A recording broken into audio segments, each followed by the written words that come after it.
Alors, je m'appelle Vi Walker et j'ai le grand honneur de vous accueillir tous ce soir par le miracle de Zoom de la part de la Société franco-scottish. Je fais partie de la branche franco-scottish des Highlands, mais nous sommes un peu partout dans l'Écosse. Nous prions au Dieu de la technologie pour que tout se passe bien ce soir. C'est la première fois qu'on essaye de faire quelque chose aussi grand, avec une intervention internationale. Et je dois remercier Jerry Tona de notre branche à Glasgow qui règne sur le côté technique. À ce propos, je vous demanderai tous de gentiment rester muets et si vous avez des questions à poser, de les poser à l'écrit dans la case qui est indiquée chat. Okay? Donc, le case de dialogue marqué chat. Notre société a été fondée en 1896. Elle existe pour encourager le contact et l'amitié entre la France et l'Écosse. La vieille alliance, the Old Alliance, date depuis 1295. C'est donc beaucoup plus ancien que notre petit accord bien plus récent avec l'Angleterre en 1707. À ce propos, Madame Laurence Païs, la consul générale de France à Édimbourg, devrait se retrouver parmi nous ce soir. Merci à Laurence. Nos activités sont culturelles, dont beaucoup soutiennent l'enseignement de la langue française. Étant francophones et francophiles, nos adhérents nombreux sont très sociables. Nous sommes tous en manque de nos rendez-vous mensuels pour bavarder, pour manger ensemble ou pour écouter une histoire intéressante. Ce soir, notre intervenant est M. François Gresset, premier adjoint et référent historique et touristique pour Aubigny, l'Écossaise, qui se trouve dans la salle du conseil municipal de la cité. François et votre équipe, je vous invite désormais à prendre la parole. Merci beaucoup. Soyez les bienvenus à Aubigny. Alors pour les Écossais, bienvenue chez vous, puisque Aubigny, c'est l'Écosse, c'est chez vous. Donc c'est très curieux parce que c'est la première fois que je vais faire un exposé devant un objectif, simplement, sans public. J'ai l'habitude de faire mes exposés souvent devant 40, 50 ou 70 personnes. Mais là, eh bien, vous êtes plus de 100, mais je ne vous vois pas et j'espère que vous me recevez bien. Écoutez, je suis très très heureux de vous faire cet exposé, de vous raconter un petit peu, de vous faire connaître mieux Aubigny. Aubigny-sur-Ner, aujourd'hui, est une ville de 5600 habitants qui se trouve à 45 km au nord de Bourges et à 180 km au sud de Paris. Voilà, donc nous sommes en plein centre de la France. Aubigny a été une ville royale, c'est-à-dire que c'est une ville qui a appartenu à la couronne. Et Aubigny était une ville fortifiée, telle que vous le voyez sur ce dessin. C'est un dessin qui représente Aubigny au XVIe siècle. Et on voit qu'Aubigny était entouré de fortifications et de fossés, tels qu'elle l'était à l'époque. Et c'est donc cette ville qui appartenait au roi de France. Alors, on va faire un petit rappel, puisque vous avez parlé de l'Old Alliance. L'Old Alliance 1295, cette alliance entre trois pays, entre l'Écosse, la France et la Norvège, mais on peut dire que l'Old Alliance, c'est surtout la France et l'Écosse. Et on a eu le bonheur à Aubigny, en 1995, à l'occasion des 700 ans de la Vieille Alliance, d'avoir le traité, l'original. Alors je ne sais pas si en Écosse, vous avez un original de ce traité, mais nous en France, dans les archives nationales, nous avons toujours l'original et nous avons eu le plaisir de l'exposer pendant un mois au château d'Aubigny en 1995. Voilà, donc cette vieille alliance qui date donc de 1295 a passé les siècles et puis pour vous raconter l'histoire d'Aubigny, on va arriver très très vite à l'époque du Moyen-Âge. Mais je voulais simplement vous rappeler que cette vieille alliance, c'est la plus vieille alliance du monde, comme le disait le général de Gaulle en 1942 à Édimbourg, lors d'un discours où il a qualifié l'hôte d'alliance de plus vieille alliance du monde. Effectivement, c'était le premier traité au monde entre deux peuples, voire trois peuples, mais plus particulièrement entre deux peuples. Alors on va arriver à l'époque du Moyen-Âge. L'époque du Moyen-Âge, nous sommes en 1410. En 1410, le roi de France s'appelle Charles VI, mais c'est un roi qui n'a pas toutes ses pensées, c'est-à-dire on l'appelle le roi fou. Il est tombé fou lors d'une chasse dans les forêts du Mans, donc au centre-ouest de la France. Et donc Charles VI, il règne sur la France. Mais les Anglais sont déjà en France et occupent toute une partie, la partie nord-ouest de la France. Et de l'autre côté, nous avons les Bourguignons qui sont pro-anglais et qui, bien sûr, aident les Anglais contre ce pauvre malheureux roi de France. Et puis arrive une date fatidique pour la France, c'est 1415. 1415, c'est une grande bataille, et ça se déroule, c'est une bataille que l'on appelle la bataille d'Azincourt. Et cette bataille d'Azincourt va voir l'armée française complètement décimée et tous les seigneurs français complètement décimés. Donc on n'a plus d'armée à partir de 1415, c'est la déroute la plus complète. Et le jeune fils du roi Charles VI, eh bien, il va quitter Paris pour venir se réfugier à Bourges, chez son oncle, le duc de Berry. On l'appellera d'ailleurs le petit roi de Bourges, c'est le futur Charles VII. Et donc ce jeune homme, qui n'est pas très vieux, qui n'a que 17 ans, 17-18 ans, et qui arrive à Bourges, qu'est-ce qu'il vient faire à Bourges? Il vient faire ce que De Gaulle a fait à Londres en 1940, c'est-à-dire qu'il vient réorganiser une armée française pour combattre les Anglais, et il vient réorganiser une résistance contre les Anglais. Donc il va essayer de réorganiser une armée, et pour réorganiser cette armée, eh bien, il va se rappeler de l'hôte d'alliance. Et là, il va envoyer une mission en Écosse pour convaincre les Écossais de venir rejoindre l'armée qu'il est en train de préparer pour combattre les Anglais. Et il va demander plus particulièrement la présence d'un homme qui s'appelle Jean Stort de Darnley. Jean Stort de Darnley est connu en Écosse, il est connétable d'Écosse, mais il est connu en Écosse pour avoir gagné plusieurs batailles contre les Anglais. Et donc le futur Charles VII, eh bien, souhaite avoir la présence de Jean Stort de Darnley. Jean Stort de Darnley va débarquer à La Rochelle, c'est le seul port disponible. C'est le seul port disponible à La Rochelle. Il va débarquer d'abord avec 5000 Écossais qui vont commencer à se battre aux côtés du futur Charles VII.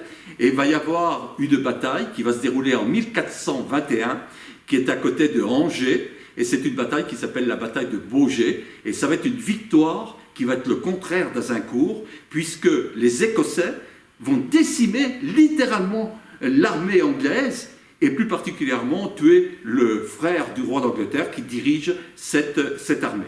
Donc ça, c'est une première victoire, c'est le contraire d'Azincourt, je serais tenté de dire. Et puis on arrive très très vite en 1422. Et 1422, le roi de France, Charles VI, meurt, donc le roi est mort, vive le roi, Charles VII devient Charles VII. Charles VII va donc, il est propriétaire d'Aubigny, ville royale, et donc Charles VII, eh bien, il va décider, pour remercier le connétable d'Écosse, Jean Stort de Darnley, et il va d'abord lui donner un château qui se trouve à quelques kilomètres d'Aubigny, qui est à Concresso. Il va d'abord lui donner ce château en 1422 exactement, et puis l'année d'après, il va lui donner Aubigny. Aubigny avec tous les droits, le droit de justice, le droit de battre monnaie, c'est-à-dire qu'à partir de 1423, Aubigny devient une véritable terre écossaise qui appartient aux Stuarts pour tous les Stuarts et tous ses descendants mâles. Voilà. Donc Aubigny devient à partir de 1423 une ville écossaise. Ensuite, les années vont s'écouler, il va y avoir des batailles de perdus, il va y avoir Cravant, bataille qui se déroule à quelques kilomètres d'ici, en Bourgogne, où notre seigneur Jean Stort de Darnley, va perdre un œil et va être fait prisonnier par les Anglais. Et ensuite, il y aura bien sûr d'autres batailles. Il y aura la bataille de Verneuil qui va être une catastrophe, qui va être une défaite terrible. Il va y avoir la bataille de Montargis. Il va y avoir d'autres batailles qui vont se dérouler pour arriver en 1429, à quelques semaines de la délivrance d'Orléans par Jeanne d'Arc. Et là, Jean Stoart de Darnley et son demi-frère vont mourir suite à une bataille qui s'appelle la bataille des Harengs, à côté d'Orléans. Et là, donc, ils vont perdre la vie. Et tous les deux, Jean Stoart de Darnley et son demi-frère, vont être enterrés dans la cathédrale d'Orléans. Voilà, ça c'est la première partie, si vous voulez, de l'arrivée des Stoart à Aubigny et l'histoire de cette ville, l'histoire écossaise de cette ville, qui commence à ce moment-là. Alors, je ne vais pas vous parler de tous les Stoart qui interviennent après Jean Stoart de Darnley, et je vais vous parler plus particulièrement de deux Stoart qui nous tiennent à cœur. C'est tout d'abord Béraud Stoart, connétable d'Écosse, et puis capitaine de la garde du roi Charles VIII. Charles VIII va entamer les guerres en Italie, et il va être aux côtés de Béraud Stoart. Et ensuite, il va y avoir Robert Stoart, qui est le gendre de Béraud Stoart. C'est-à-dire que Béraud a une fille qui s'appelle Anne Stoart, et Anne Stoart va se marier avec Béraud, et Béraud va... pardon, excusez-moi, j'inverse. C'est Béraud Stoart qui est avec Charles VIII, ensuite Robert Stoart qui va se battre aux côtés de Louis XII, et Robert Stoart qui va se battre aux côtés de François Ier. Excusez-moi, j'étais en train de m'embrouiller un petit peu. Mais il va se passer une chose très importante durant les guerres d'Italie. Aubigny, en 1512, Aubigny va brûler, complètement brûler. Il va y avoir le feu dans le four banal, qui se trouve à peu près à ce niveau-là, au niveau de la rue Cambournac aujourd'hui. Et le four banal, eh bien, va brûler la totalité de cette ville qui est en bois. Et Robert Stoart, pour inciter les gens à reconstruire cette ville, il va faire cadeau de 3 de ses forêts, et les habitants vont abattre les arbres dans ces forêts pour pouvoir reconstruire cette ville. Et on dit que cette ville va être reconstruite en 1 voire 2 générations. Et aujourd'hui, si vous connaissez Aubigny, et d'ailleurs, donc Christophe aura l'occasion de vous mettre des photos sur Facebook de façon à ce que vous puissiez illustrer ce que je vous dis, Aubigny est tout en pont de bois. Aubigny est magnifique parce que les ponts de bois ont été ressortis dans les années 1970. En 1970, toute la ville était recouverte d'un crépi, de ciment sur les poutres. Et on ne voyait pas les poutres. Et les propriétaires ont commencé à enlever ce ciment sur les poutres pour pouvoir refaire un nouveau ciment, un nouveau crépi. Et la municipalité, à l'époque, a eu la grande intelligence d'interdire aux propriétaires de recouvrir les poutres.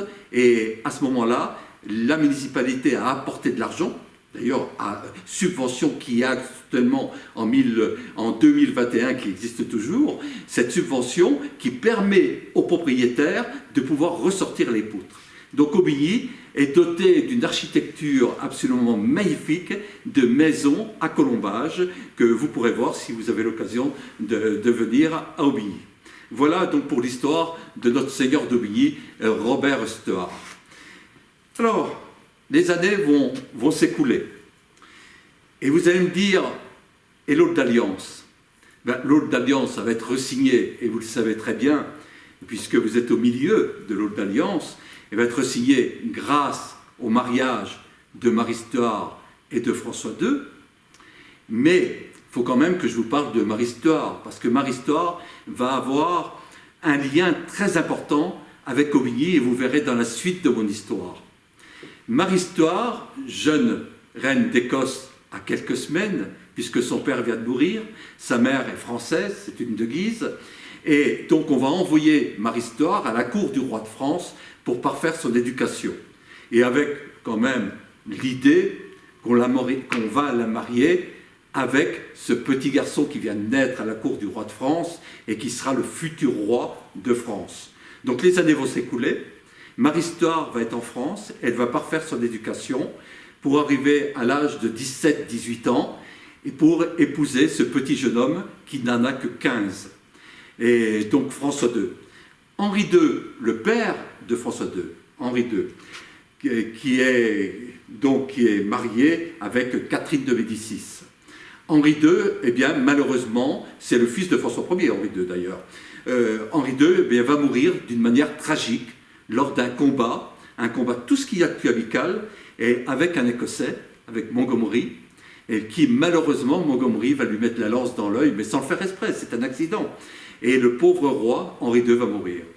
Et là, à ce moment-là, c'est François II qui, à l'âge de 15 ans, va monter sur le trône de France avec comme reine, eh bien, la reine d'Écosse, Marie-Stuart. Marie-Stuart, reine d'Écosse et reine de France. Mais l'idylle ne va pas durer très longtemps, puisque le pauvre François II a une santé chancelante. Et au bout d'un an, il va mourir.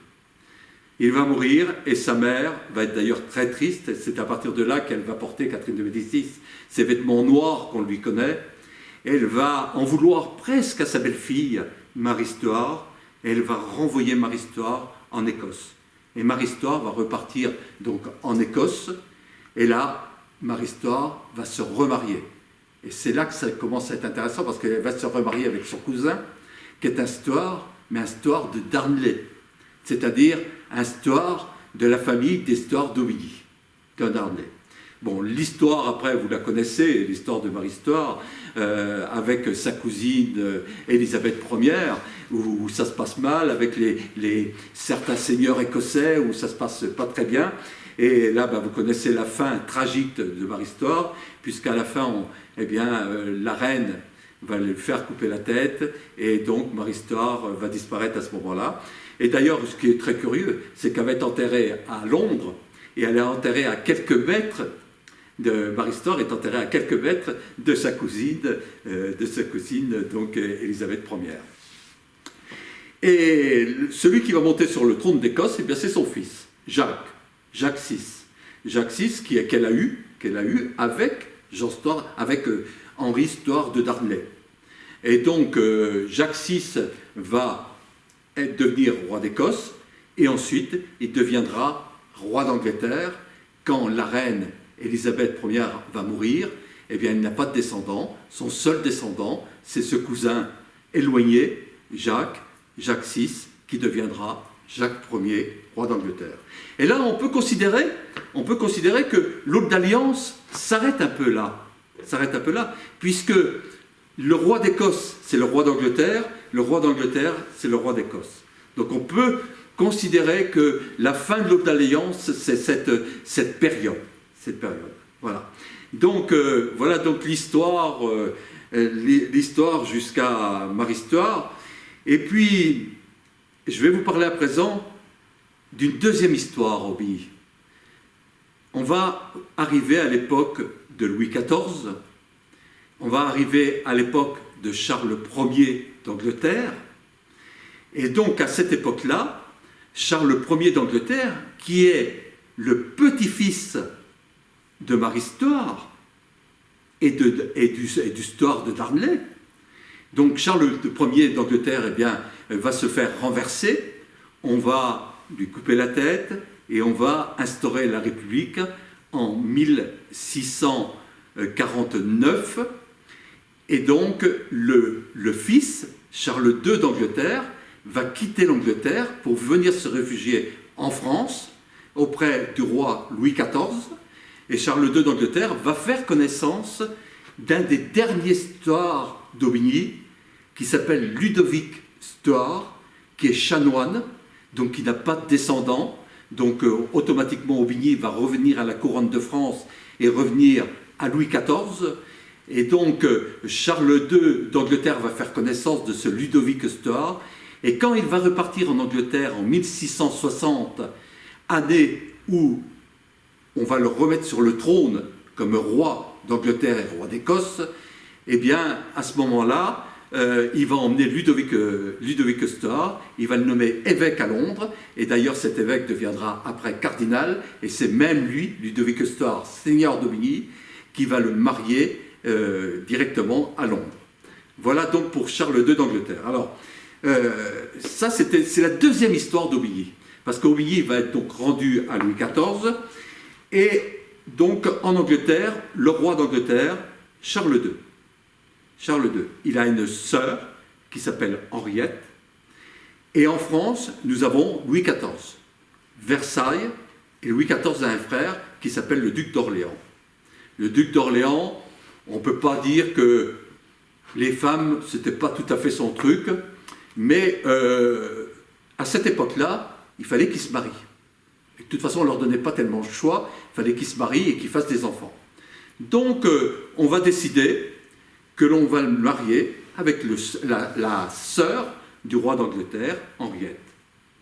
Henriette deviendra donc la belle-sœur de Louis XIV, et puis d'après certains historiens, on dit qu'elle aurait été un peu plus que la belle-sœur, puisqu'on dit aussi que Henriette, qui est une très jolie femme, eh bien, va passer par le lit de Louis XIV aussi, ça on le dit. Voilà. Et donc, autour de Henriette, eh bien, il y a une petite Bretonne qui s'appelle Louise, Louise de Keroual. Cette petite Bretonne qui est là, autour d'Henriette, eh bien, elle a été repérée par le roi Charles II. Parce que le roi Charles II, c'est quand même quelqu'un qui est quand même un costaud, comme on dit en France. Il a sa femme, mais il a 4 maîtresses, à qui il a fait une tripotée d'enfants. Et donc, il a repéré cette petite jeune fille, Louise de Keroual, qui est très belle, qui est française, très belle. Et Louis XIV s'est rendu compte que Charles II d'Angleterre avait des vues sur cette petite jeune fille. Et donc, Louis XIV va se servir de cette jeune fille pour espionner la cour d'Angleterre et pour faire transiter de l'argent de la cour de France vers la cour d'Angleterre, parce que le roi anglais, eh bien, il est catholique. Il ne faut surtout pas qu'il devienne protestant. Donc, on va faire transiter de l'argent par Louise de Keroual. Louise de Keroual, eh bien, va devenir, effectivement, va devenir sa maîtresse. Et on peut dire qu'à partir du moment où Louise de Keroual va devenir sa maîtresse, elle va devenir presque reine d'Angleterre, parce que les historiens disent que le roi, eh bien, tous les soirs, allait la retrouver dans son lit, et il va lui faire un enfant qui va être le premier duc de Richmond. Alors, à ce moment-là, qu'est-ce qui se passe? Louise de Keroual, elle devient duchesse en Angleterre, duchesse de Portsmouth, duchesse en Angleterre.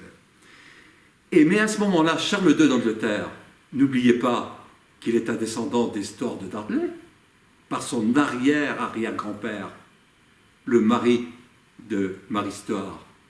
Donc il demande à Louis XIV de reprendre Aubigny. Et alors là, pour reprendre Aubigny, le roi d'Angleterre ne veut pas devenir un simple vassal du roi de France, Louis XIV. Il veut venir, en devenant possesseur d'Aubigny, il veut être vraiment le roi d'Angleterre possédant Aubigny. My God, non, impossible, impossible. Le roi de France ne va pas mettre le roi d'Angleterre en plein milieu de la France. Alors Louis XIV, il va proposer au roi d'Angleterre de donner Aubigny à sa maîtresse, Louise de Keroual. Et Louise de Keroual va devenir duchesse à Aubigny. Duchesse avec la propriété d'Aubigny. Voilà. Donc, duchesse en Angleterre, duchesse en France, et va devenir quelqu'un de très important. D'ailleurs, on l'appellera Aubigny la bonne dame.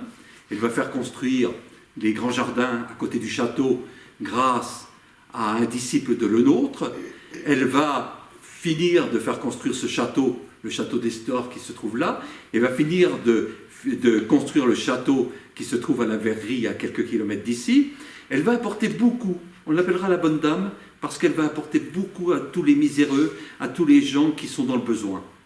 Cette femme va passer beaucoup de temps au Aubigny. Après la mort, bien sûr, du roi d'Angleterre, elle va revenir habiter en France, donc il va passer beaucoup de temps au Aubigny, beaucoup de temps entre Aubigny et Paris. Et là, Louise de Keroual, eh bien, son fils va rester en Angleterre. D'ailleurs, aujourd'hui, c'est une des fortunes les plus importantes d'Angleterre, et on dit que la famille donc, de Richmond est celui qui tient le sceptre lors du couronnement du roi ou de la reine d'Angleterre. Donc vous voyez que c'est des gens quand même relativement importants en Angleterre. Et donc Louise de Keroual, elle va mourir en 1734, Et c'est son petit-fils, parce que son fils est déjà mort, et c'est son petit-fils qui va venir prendre possession du château d'Aubigny et du château de la Verrerie. Et ce petit-fils, en venant à Aubigny, eh bien, il est grand maître de la loge de Londres, loge maçonnique, et là, il va créer la première loge maçonnique en France, avec le nom de loge d'Aubigny. Et on va voir des personnalités venant de Paris se faire introniser ici, dans ce château d'Aubigny, ou dans le château de la Verrerie, à côté, eh bien, comme Montesquieu, qui va venir se faire introniser dans cette loge. Et voilà, on peut dire qu'Aubigny est le berceau des loges maçonniques en France. Alors, Louise de Keroual, pour vous en parler, et ça va vous en dire un petit peu plus, bien, Louise de Keroual est l'aïeule de Lady Diana. Et oui, le deuxième duc de Richmond a eu une fille et un garçon. Et alors, ce qui est très curieux, que quand on regarde donc la lignée, on voit la descente de la lignée du garçon, la descente de la lignée de la fille, et à un moment, ils se rejoignent pour continuer.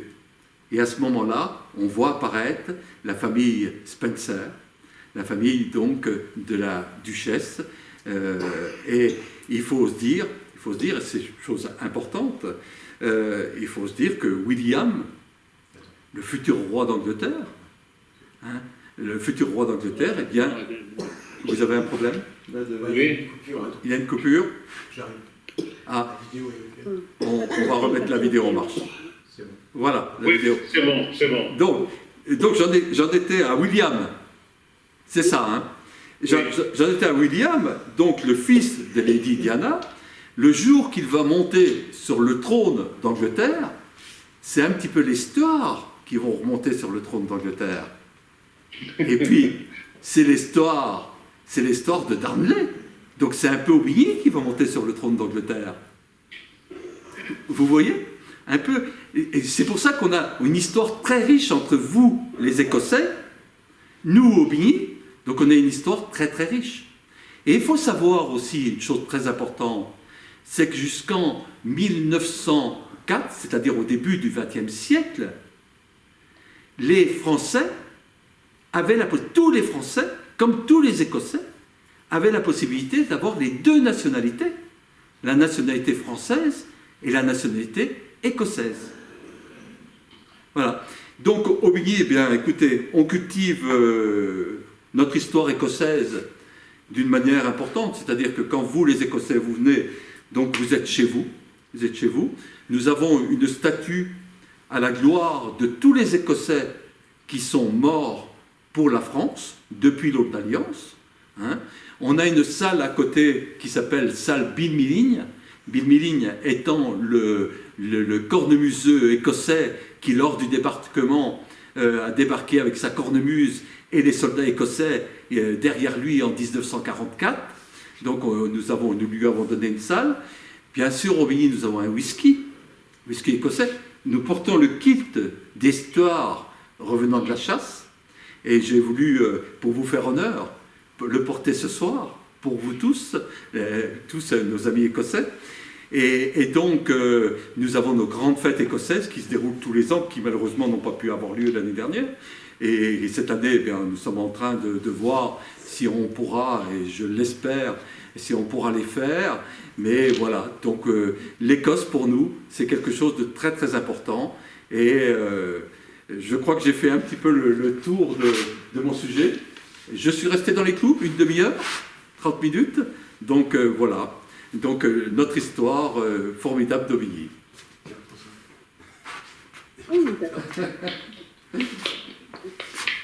J'espère que c'est du whisky.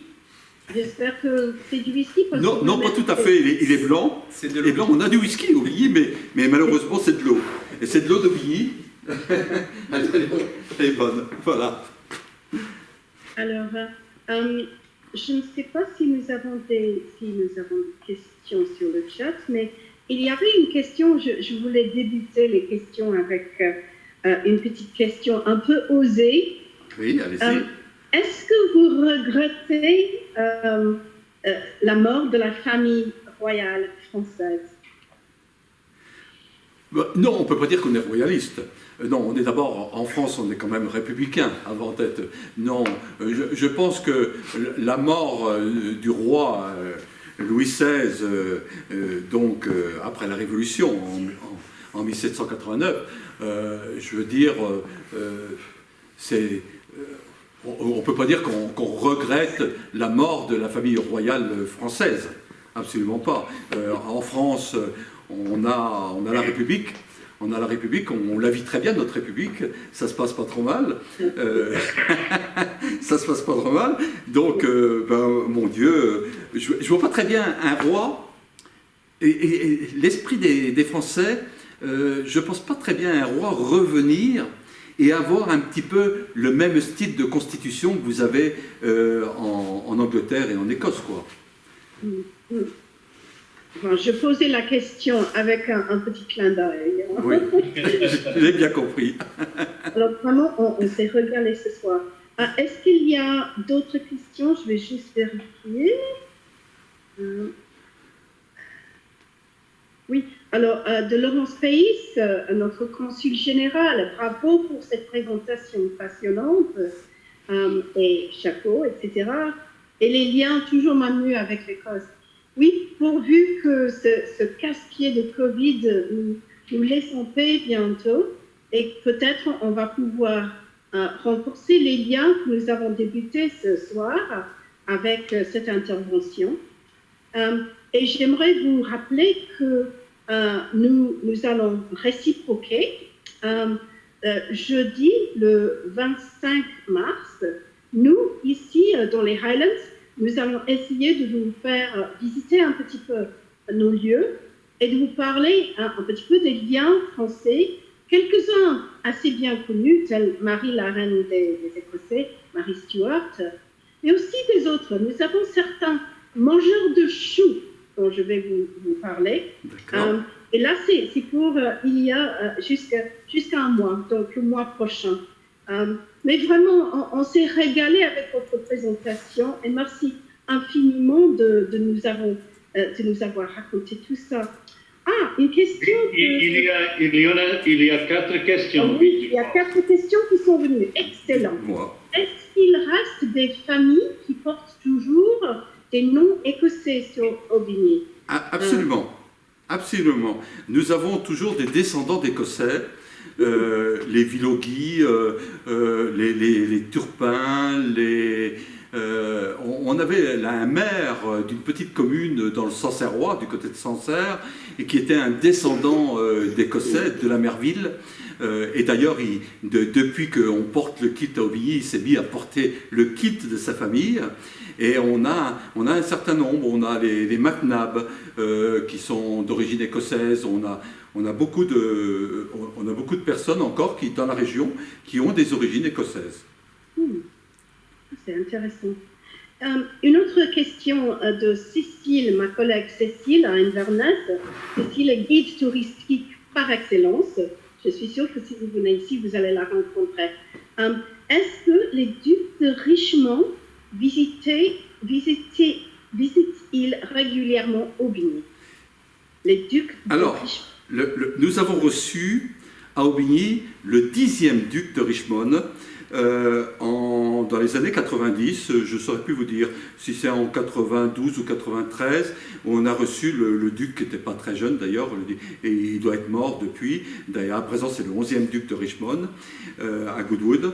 Et nous l'avons reçu. On ne va pas en garder un grand souvenir. On lui a remis les clés d'Aubigny, bien sûr, parce que vous savez que le duc de Richmond, il s'appelle duc de Richmond et duc d'Aubigny. Ils ont toujours les deux titres. Ils ont toujours les deux titres, hein. Ils ont toujours les deux titres, hein, absolument. Et donc, bon, il n'avait pas une grande... vous savez, bon, au niveau de Louise de Keroual, faut reconnaître qu'il y a quelque chose qui ne collait pas, parce qu'il considérait que son aïeule, Louise de Keroual, elle avait été très légère. Bon, c'est vrai qu'elle n'avait été que la maîtresse du roi, hein. Elle avait été très légère, etc. Mais enfin, bon, il a oublié, ce monsieur, que toute sa fortune, aujourd'hui, c'est quand même à elle qu'il le doit. Très intéressante. Merci de cette réponse. Oui, alors, Laurence Pace aimerait savoir, et je pense que tout le monde en Écosse aimerait savoir un peu plus sur votre centre d'interprétation, de mise en valeur de l'Old Alliance à Aubigny. Alors, racontez un peu tout ça. Alors, ce qui était très important, c'est que quand les visiteurs viennent à Aubigny, la première question qu'ils nous posent, mais pourquoi l'Écosse? C'est la première question.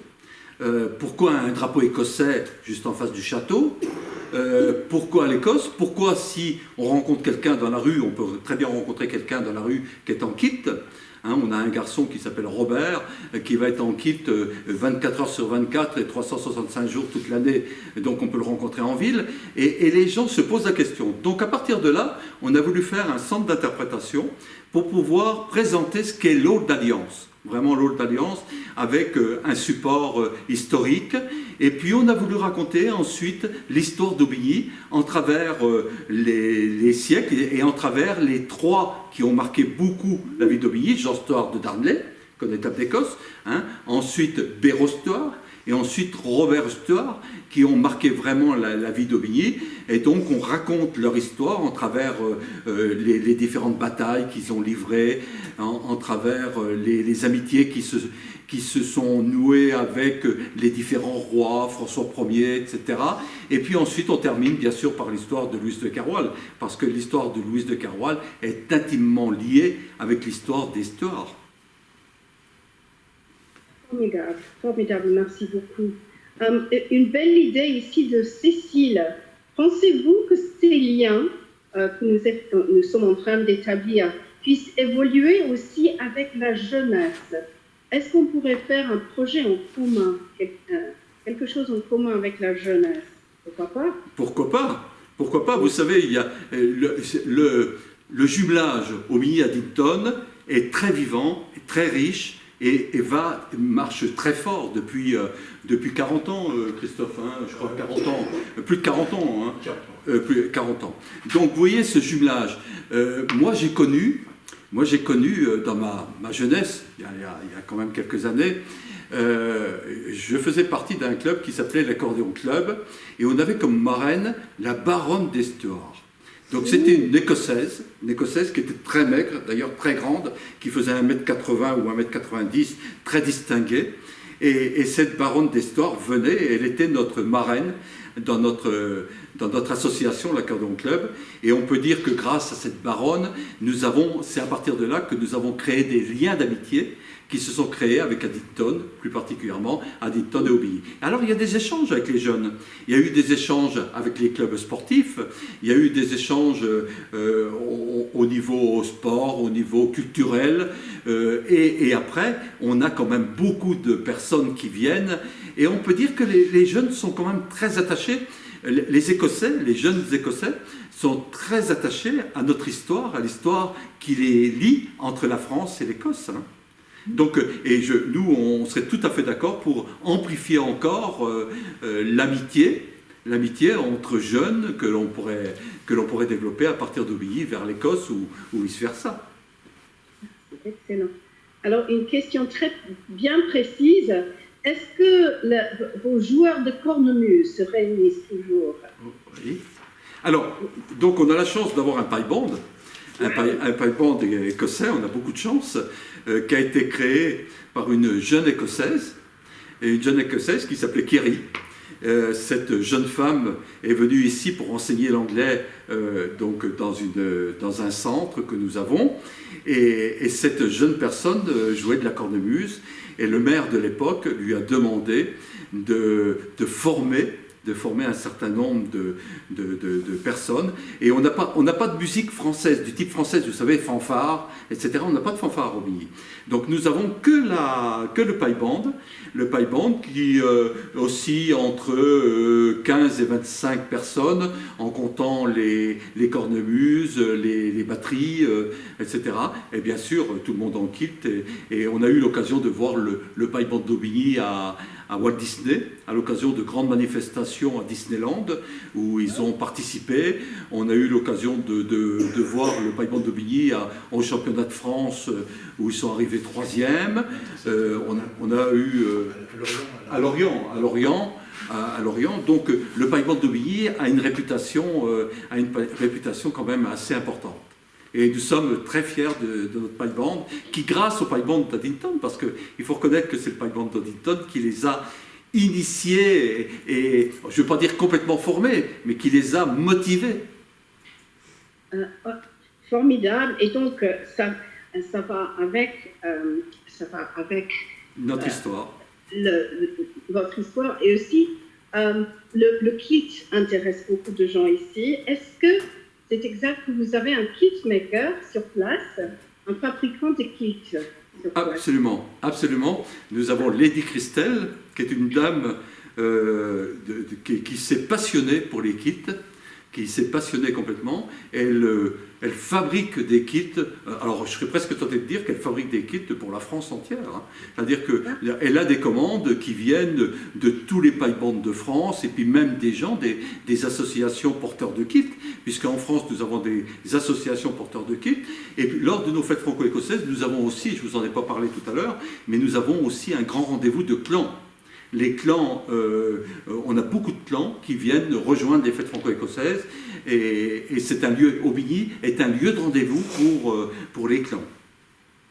Ça, c'est vraiment sympathique. Je pense que quelqu'un d'autre avait posé la question, que vous avez répondu plus tôt, je crois, mais peut-être il était arrivé en retard. C'est quel tartan que vous portez? C'est un style qui revient de la chasse, c'est ça? Voilà, c'est le kit d'histoire de la branche des Darnley qui revient de la chasse. Pourquoi on l'a pris? Tout simplement parce qu'il est à dominante verte, jaune et rouge. Jaune et rouge sont les couleurs d'Aubigny, et le vert, c'est le vert de la Sologne. Nous sommes au milieu de la Sologne ici. Donc la Sologne, c'est la chasse, et la Sologne, c'est la verdure, c'est la nature. C'est parfait.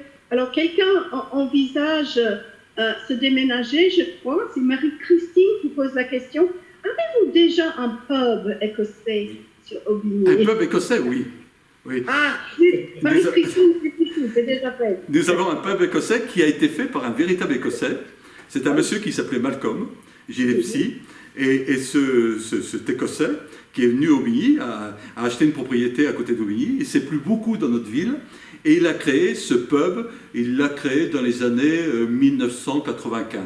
Voilà, il a créé ce pub. D'accord.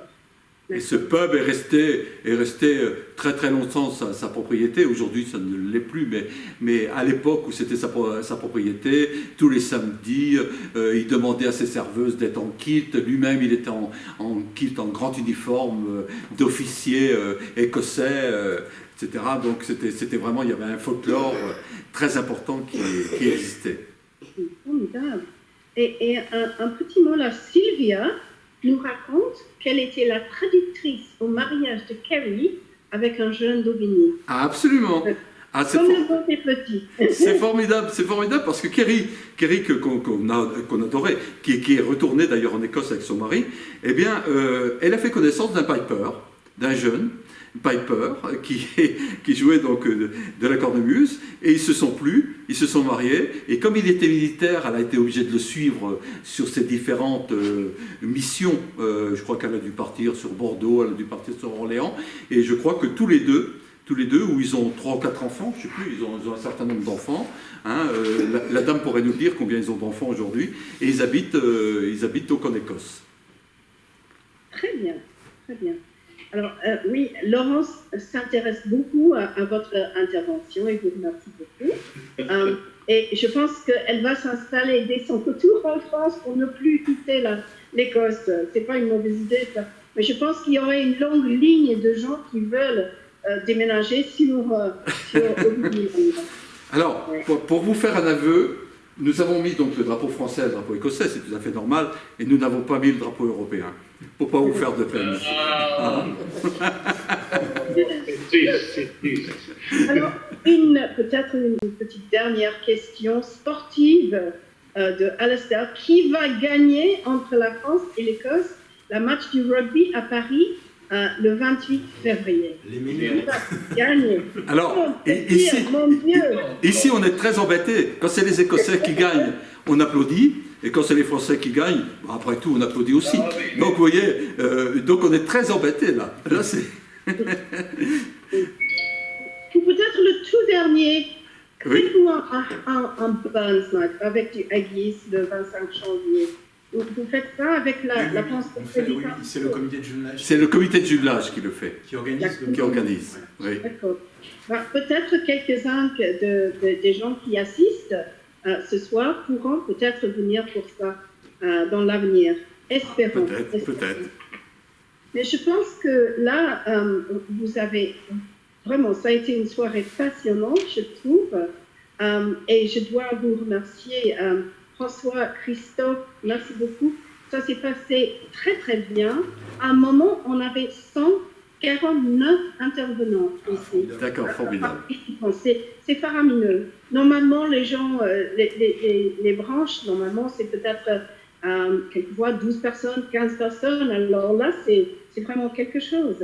Mais j'espère qu'on va pouvoir se réunir pour que nous pouvons présenter un petit peu réciproquement sur les Highlands pour vous régaler d'ici un mois. D'accord? Bien volontiers, d'accord. Avec plaisir. D'accord, avec plaisir. Avec plaisir. Le 25 mars. Et on applaudit notre... Ben, moi, je vous applaudis. Je vous applaudis parce que vous avez été formidable.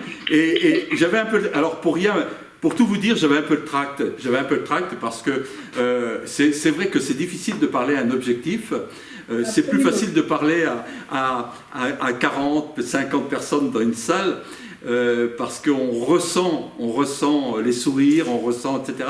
Que là, évidemment, c'est plus difficile. Et je reconnais que j'ai eu un peu le tract. Mais je me trouve bien avec vous voyez, je resterai bien encore.